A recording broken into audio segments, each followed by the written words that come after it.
I'm Amber Nash. This is my solo panel, so if you did not mean to be here, get up, get the fuck out. But seriously, if you're like, why am I in here? Then you can leave anytime you want.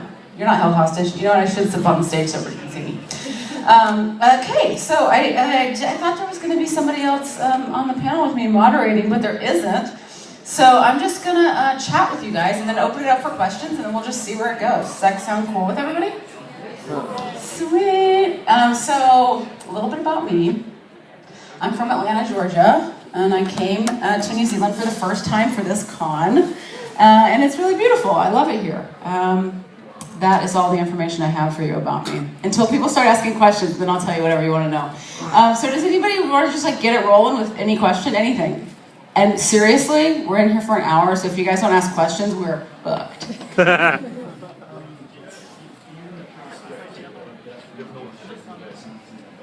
Oh, great question. So he asked if me and the cast ever get up to any weird shit when we're in the booth. So one thing that is really interesting to note is that I live in Atlanta, Georgia, and that is where the production company Floyd County is. But all the other actors live in New York and LA, so we don't actually work together. We all record separately. So it's the magic of editing that makes it seem like we're all in a room together. So I never work with any of those people. Like, honestly, the first time I met anybody on the cast was, I think we were working on season 3. And I met them at a Comic-Con in San Diego. So I didn't know anybody because I'd never met them. And so now we see each other maybe like, I don't know, 4 or 5 times a year at different events, cons. The Emmys, we won an Emmy last year. So I'll see them at stuff like that. And we all really like each other. And I always say it's because we don't work together. So we always really like to, hang out. But when we do see each other, it's super fun. John Benjamin is a total jackass, just like you might expect. He's like a mean big brother. Aisha is gorgeous and like 7 feet tall. The first time I met her, she was wearing a white suit and she like just kind of strolled in and looked like an angel. I was like, oh my God, you're the most beautiful woman I've ever met. She's super cool and like so smart. She's like crazy smart. And Chris is just a really nice guy. Like everybody's super cool. And so there was a while that we were doing Archer Live. So we tour around the different cities and do a live like reading of the show. That it never went well. Everybody would get super drunk and then the show would end. And so I got to know everybody really well doing that too. So yeah, we have a lot of fun together, but we don't get to see each other all that often. It's kind of sad. But I do get to see the creator and the director and all the animators, which a lot of the other cast doesn't have that opportunity because they're not in Atlanta. Yeah, anybody else? Great. So since you're like close to the production and the director and the animator, yeah. Do you get more opportunities to improv or something? Good question. Where are you from? Ah, nice. So the question is because I'm close in proximity to the rest of the creators and stuff, do I get to improvise? And so, does anybody know the show Frisky, Dingo? Yes. Okay, a few. It's a deep cut. So Frisky Dingo was the show that they were making before they made Archer, and before they made that, they were making a show called C-Lab 2021. And those were both Adult Swim shows that were really short, 15-minute long episodes. And so I started working with them on Frisky Dingo, and I think the reason they hired me was because I'm an improviser. That's my job. That's what I do. That's how they found me. So like I do comedy improv on the weekends. And I still do it today. I still work at the same theater. And so I think they like working with improvisers because they can kind of go with it, or you can work something out with the director. And but the show is so well written. Adam Reed is the creator, and he wrote all the episodes, which is crazy. So we're like, please don't. Bye, guys. God, I already got 10 people to leave the room. I never read Ash doesn't look anything like Pam. So I don't actually get to improvise all that much because the scripts are so tightly written, and Adam Reed's like an amazing genius, and so I just really don't have to. But occasionally, Adam says that I improvise the line "Holy shit, snacks," which I did not. I swear to God, he wrote that line because I would have not been able to come up with something so brilliant on my own. But occasionally, like there'll be a line where like somebody gets shot and everybody in the cast has a reaction line.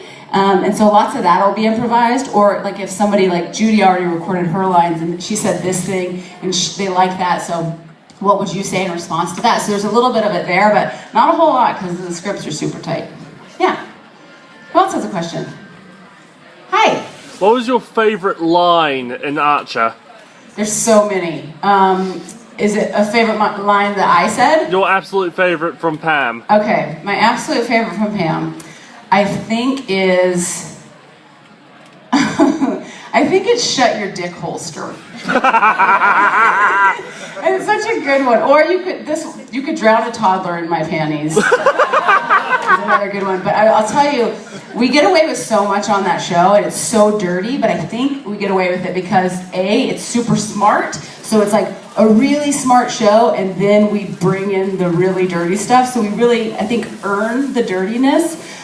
So we get away with a lot, so I'm not often surprised by how dirty the scripts are when I get them, but the one time that I was super surprised, and I was like, there's no way I'm going to be able to say this, there's no way, they're totally going to cut this out, was when I said the line, masturbate until my fingers bleed, and I was like, first of all, the fact that your fingers would bleed first is horrifying to me.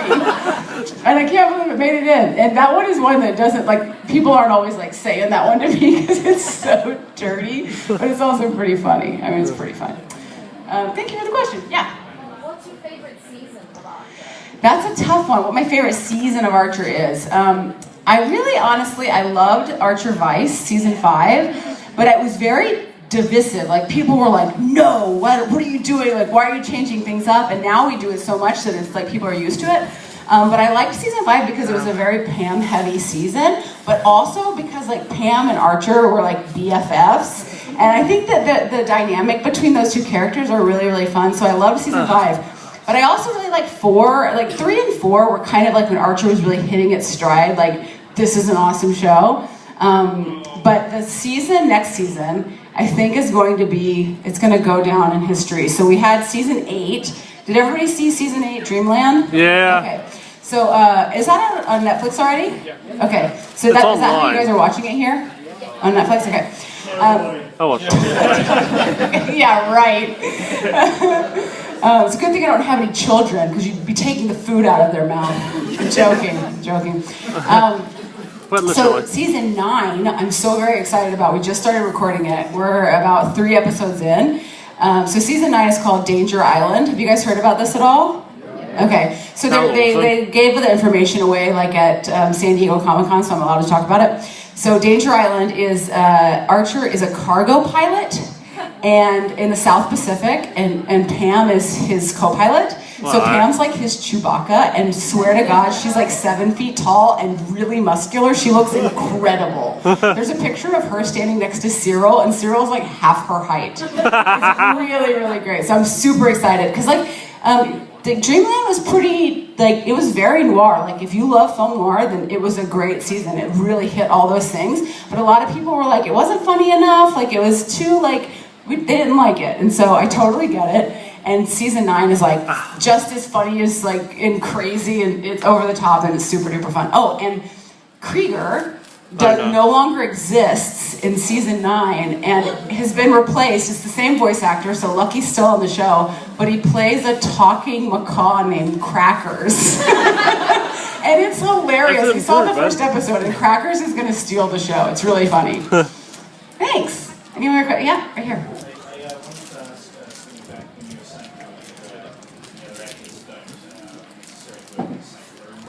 Yeah.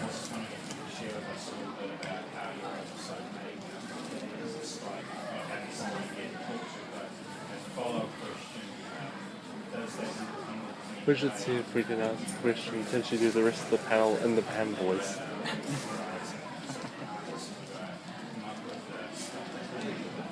Yeah, so the question was how to make a performance out of just being alone in a room by yourself. And so I'll get to the follow-up because you'll have to tell me again what it was. So when I first started voice acting, I was pretty new to it. Like I did Frisky, Dingo, like I said. And there's also some seats up here, guys, up in the first few rows. And so when I first started voice acting, I was new to it. I wasn't really great at it. And I would stand behind the microphone, like with my arms next to my side, and you could hear it in my voice because it was like very robotic. And somebody gave me the note, like, move around, don't be afraid to, like, I just, like, go crazy in there. And so now I move around in the booth so much, and I'm sweaty, and, like, if we have to redo something because I hit the stand or whatever, it's fine, because we get a much better read out of it. And so in the beginning it was a little bit harder, but now when I read a script, I know exactly what all the characters sound like, and I know how Aisha's going to deliver Lana's lines, and I know what John's going to sound like when he does Archer, and so I can kind of imagine it. And honestly, one of my little tricks that kind of like really did it for me when I was young as a voice actor was I look at the microphone like it's my scene partner. So if I'm trying to, if I'm mad at them or I'm trying to get something across to them, like I kind of act with my microphone. And being an improviser and a stage actor, I just kind of bring that in to kind of help me get through some of the stuff. And oftentimes when I read a script, I just read my line 3 times. So this line, this line, this line, then I go on to the next line. But if something's not working, then the director will read with me, like another actor, and then we can kind of get the feeling a little bit better, and it feels a little bit more natural. And what was the second part? I was just wondering, does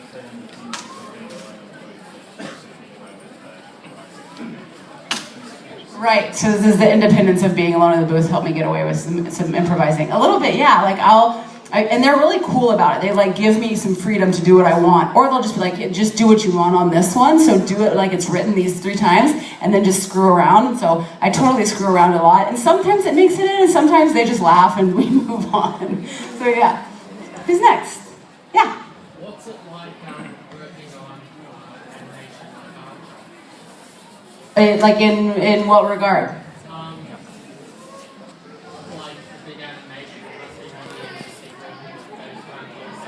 Yeah, so I am very lucky that I get to work with an incredible cast, particularly John, because a lot of the other actors on the show weren't really voice actors beforehand, but John is, of course, an established voice actor.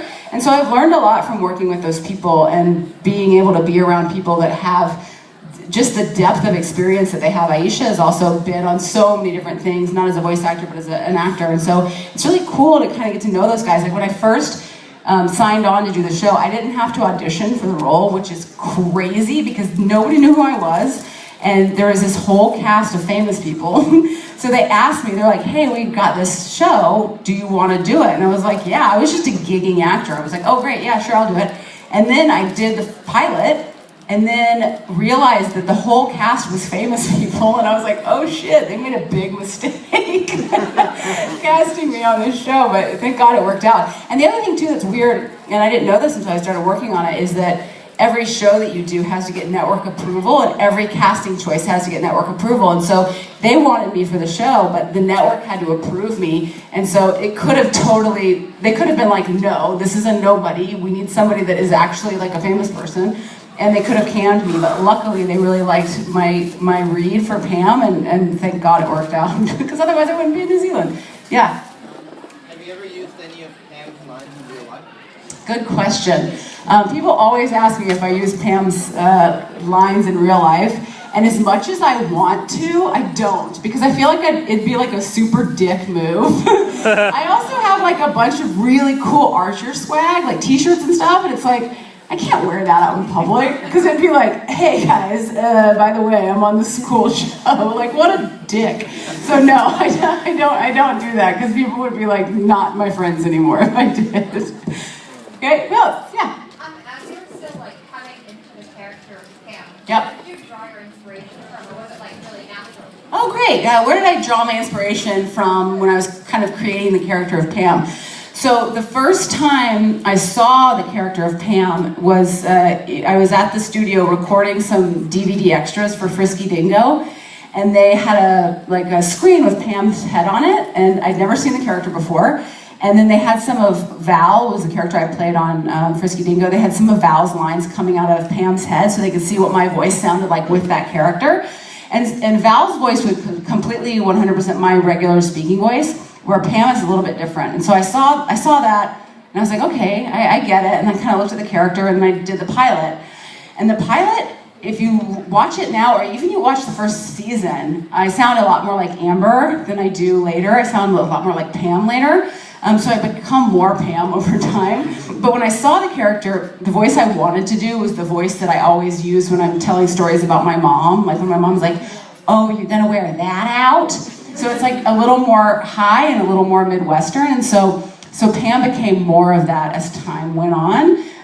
But yeah, it was my mom that inspired that, who, by the way, despises the show. She's like, what is sploosh mean? You don't want to know, Mom. She got so mad. She didn't understand like what I was doing, and so I was like flying around and going to cons and stuff. And she's like, what is this show? What are you doing? And so she stayed up really late to watch the show because it comes on at 10 p.m. on a Thursday. I did then. And then she watched the first episode of season 2. And that was the episode Swiss Miss. I don't know if you guys remember this. So Archer's basically having sex with an underage girl. And so my mom, the first shot is her getting out of a car, and it's like a panty shot. My mom was so horrified that she wrote me a letter, like old-fashioned on paper, and mailed it. She lives like 20 minutes from me, and like mailed it in the mail. Like, told me how much she hated the show, and she's very disappointed. She's very conservative. She's very Christian. And so I get the letter and I read it, and I'm like, oh my God, Mom really hates the show. I'm not surprised. I didn't want her to see the show. I knew she was going to hate it. So I call my sister, and I'm like, oh my God, Mom wrote me this letter. She hates the show. And my sister goes, yeah, I know, but don't worry. I think secretly Dad thinks it's funny. So my dad secretly likes the show, but he can't tell me that.